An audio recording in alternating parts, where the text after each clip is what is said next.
Hey everyone, welcome back. Hope you're having a fantastic day so far.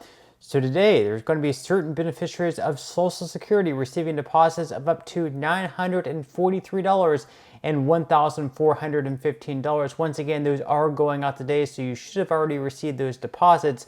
Plus, a new proposed change for Social Security could mean even more money in the pockets of retirees every single year if this bill ends up passing.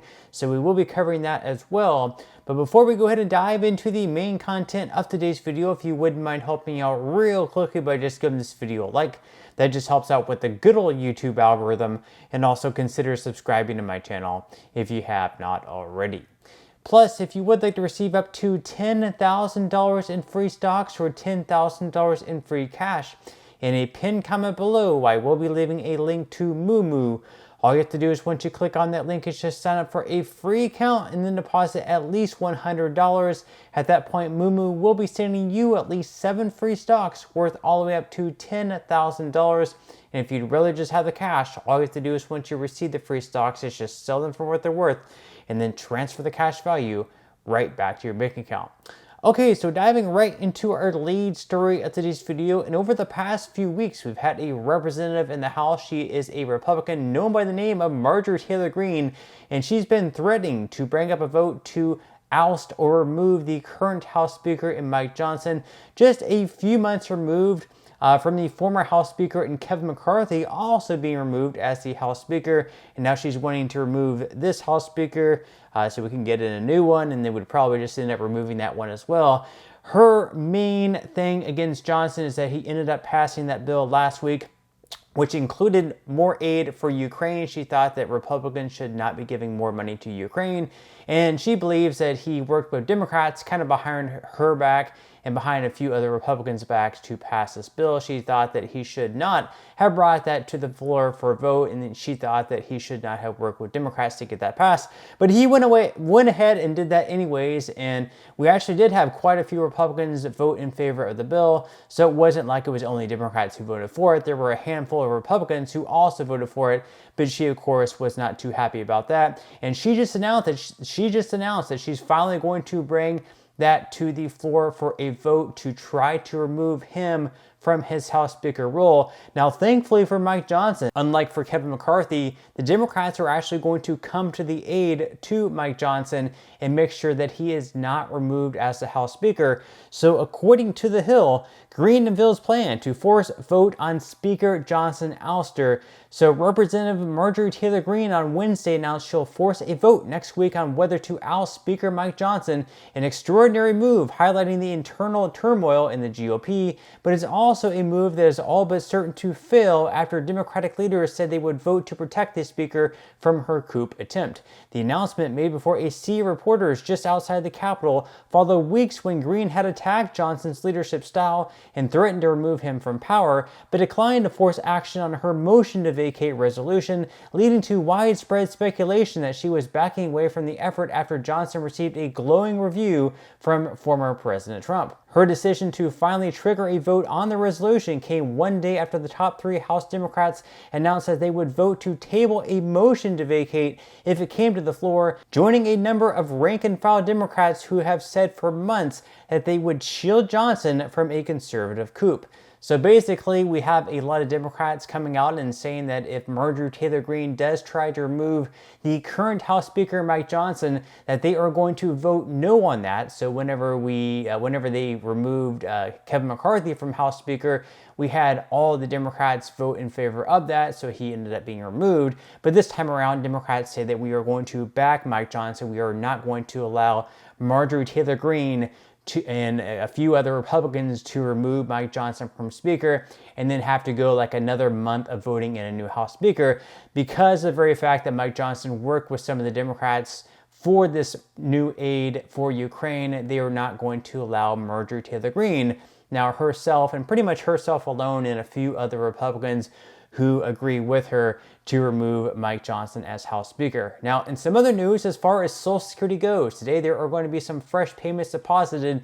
You more than likely already received this in your bank account or however you receive your payment, but the first of 2 payments are going out today for beneficiaries of SSI. These payments are going to be right around $900 on average for individuals and up to $1,400-ish for couples. So according to AES, first of 2 SSI payments arriving on May 1st, while 2 payments are being issued this month. So they say that 2 payments will be made in May. They say that the SSA makes SSI payments on the 1st of every month unless the first falls on a weekend or a holiday. This means the May payment will be made on Wednesday, the 1st of May. However, since the 1st of June falls on a Saturday, the June payment will be made on Friday, the 31st of May. To be clear, this is not an additional payment. It is just the June benefits being paid earlier. So once again, you'll be getting your first payment for SSI today, May 1st, and then your next payment is going to be coming on May 31st instead of June 1st, because June 1st is going to be falling on a Saturday. Now, in some other news in regards to Social Security, there is a bill out there right now, which really should be bipartisan, because I don't know who on earth could not be on board with this bill. Now, if this bill actually ends up passing, what it would mean for retirees and everyone receiving Social Security benefits is that your annual cost of living adjustment would be higher, more than likely just about every single year, because of the way they would be calculating the benefits. So according to Kiplinger, proposed change in Social Security could mean more money for retirees. So a new bill could result in an important change in Social Security cost of living adjustments that could benefit retirees. The Boosting Benefits in COLAs for Seniors Act, proposed by Representative Ruben Gallego and Senator Bob Casey, aims to protect and expand benefits for older adults who rely on them by making significant changes to the COLA calculation. The bill claims that many older adults struggle to afford necessities like food, medication, and clothing because current Social Security benefits have not kept up with rising costs. Under the new bill, however, the COLA would be based on the Consumer Price Index for Americans aged 62 or older, or CPIE, as this price index reflects the costs incurred by older adults more accurately. Medical expenses and increasing burden on older adults are weighed more heavily in the CPIE than in the CPIW. So they say that according to data from the U.S. Department of Health and Human Services, out-of-pocket healthcare expenses for individuals aged 65 and older rose by 41% from 2009 to 2019, going from $4,846 on average to $6,833. Older individuals pay significantly more than the total population, which spend an average of $5,193 in out-of-pocket costs in 2019. Overall, older Americans spent 13.6% of their total expenditures on health, compared to just 8.2% among all consumers. So really, this would just make the most sense. They should either be going off the CPIW or the CPIE, whichever happens to be greater. And really, the CPIE makes a lot more sense than the CPIW, because again, the CPIE is what older Americans typically spend on.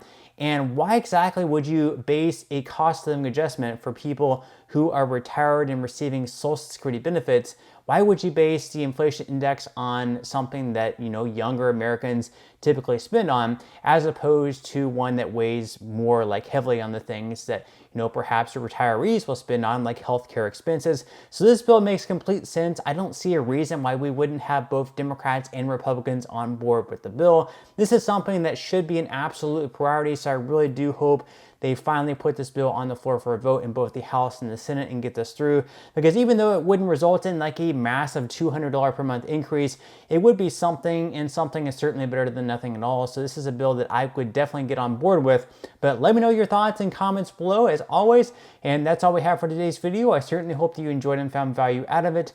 If you did, again, I would greatly appreciate it if you could give this video a like. Consider subscribing to my channel if you have not already, and I will see you in the next video.